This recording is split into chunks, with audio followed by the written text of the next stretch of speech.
He could not believe who can do some massacre like that to another human being.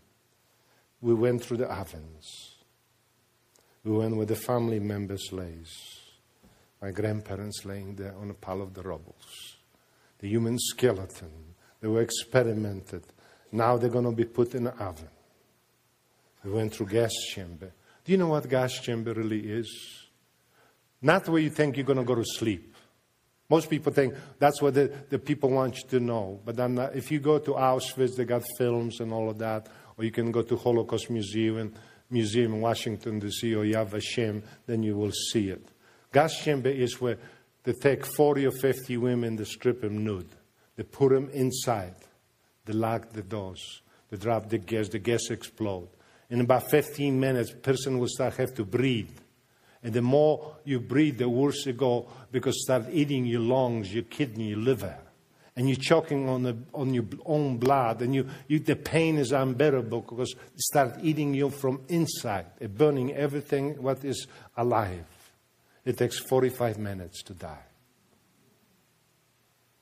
Would you be able to forgive? This is the questions we have to ask. Injection tables. When they pull the fetus out of mother's womb, hit it over the head and threw right in the ovens. Injection tables. Women where they slept. And the millions of shoes. Shoes after shoes after shoes. Baby shoes, grown-up shoes, teenager shoes. Would you be able to forgive?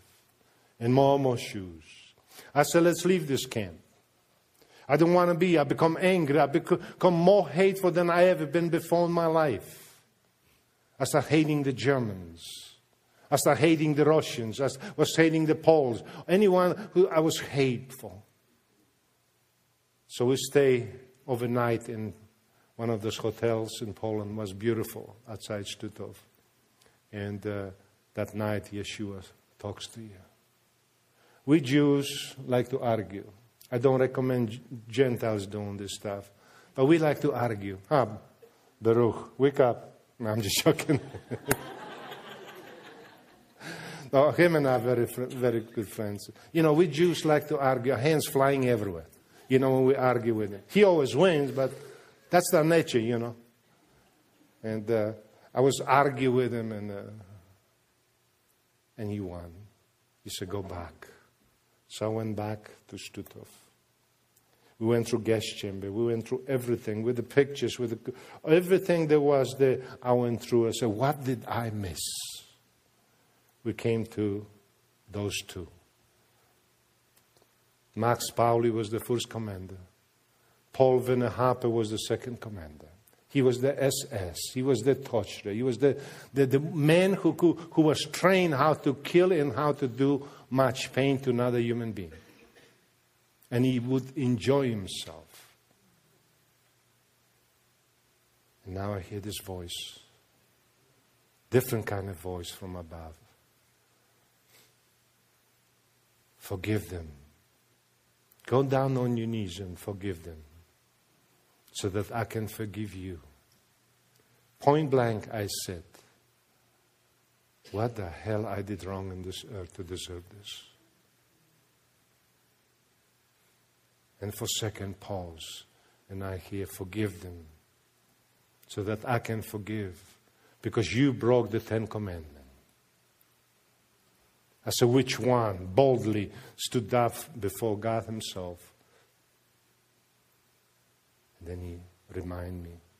Exodus 21:17. Honor thy mother, thy father. He who curses mother and father will be put to death. Before I can forgive you, you have to forgive them. And then look it up in Matthew 15, I believe, verse 4 and 5. Says exactly the same thing. Honor thy mother, thy father. He who curses mother and father will be put to death. This is serious. You have to forgive them before I can forgive you. So go down on your knees. And all of a sudden my knees got like Rob and I'm standing before. And I said, Father, I forgive. I didn't know. Can you forgive me? And like an explosion happened inside of me. Like a fire ripped my chest. Like the Holy Spirit entered and cleansed me. And I stood up and I see German people, I embraced them and started asking them for forgiveness. Because I was bitter and angry, and they said, no, we have to ask you for forgiveness. And then the Russian soldier who stood in Anagan with the machine guns with a 24 flame, I embraced them and hold them. Only thing he responded to me is, spasiba, tovarищ. That means thank you, my friend. And then the Poles, even the Americans, I asked them for forgiveness. Even right now, I'm going to do something that never been done before. Would you forgive me? Can you forgive me? People say, for what? Because once I was angry because the KKK in America, because I was beaten and nobody helped me to be free unless this Ike Skelton came to my rescue. But can you forgive me for that anger I had? Because that's what it's all about, forgiveness. Forgiveness works with both sides. We have to ask, and we can forgive, so that we can be healed. And that gives me healing in my heart. Do you see what's happening here? You want to be healed by this Jehovah or this Yeshua?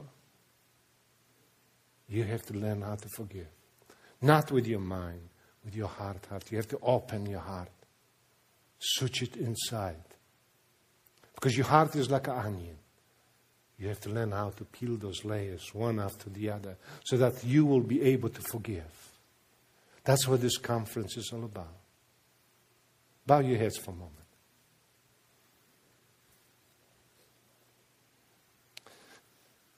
Who do you have to forgive?